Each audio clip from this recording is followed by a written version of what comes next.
সকাল বন্ধুরা, আজকে হলো জয়মঙ্গলবার শেষ। তো জয়মঙ্গলবারের পালনটা করব। আর ঘুম থেকে উঠে থেকে দেখছি আমার এই হাঁটুতে খুব যন্ত্রণা, রাত্রেবেলায় কী যে হয়েছে কে জানে। মালিশ দিলাম, কমছে না, পা উঠতে পারছি না, পা ভাঁজ করে বসতে পারছি না, এরকম করে বসে আছি। কি দুঃখের কথা জানাবো বন্ধুরা, অঙ্গে অঙ্গে ব্যথা, সর্বাঙ্গে মুড়ি নিয়ে বসেছি। খেতে তো হবে, পায়ে ব্যথা তো পেট মানবে না। খুব দুঃখ, খুব লাগছে পায়ে, জানো, শান্তি নেই জীবনে। ব্যথা, বেদনা, যন্ত্রণা, জীবন শেষ হয়ে গেল। অম্বল, গ্যাস, ব্যথা, বেদনা, পায়ে যন্ত্রণা, হাড়ের যন্ত্রণা, বুকে যন্ত্রণা, পেটে যন্ত্রণা, মাথায় যন্ত্রণা, কী নেয় এই জীবনে, কী নেয়।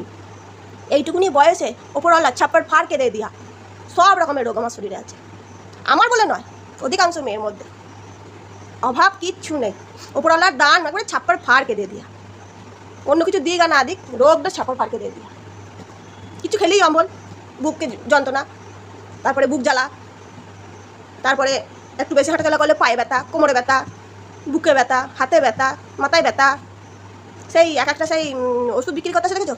আপনার কি হাঁটুতে ব্যথা, পায়ে ব্যথা, কোমরে ব্যথা, এক্ষুনি নিয়ে যান, ওষুধ হয়ে যাবে উপশম। সেই রকম আমার ব্যথা, বেদনা, যন্ত্রণা। আরে বাবারে, পানি মরে যাচ্ছে সকাল থেকে গো। এই যে গরিবের মুড়ি নিয়ে বসে গেছি দুটো, আর এই একটু আলু চচ্চড়ি ঝোল ঝোল চুমকে চুমকে খাবো। মঙ্গলবার, ওই জন্য একবার মেখে খেতে হয়। দুপুরে খাবো চিড়ে মেখে, এখন সুন্দর সুন্দর দুটো মুড়ি আলু চচ্চড়ি দিয়ে খাবো। আরও খায়।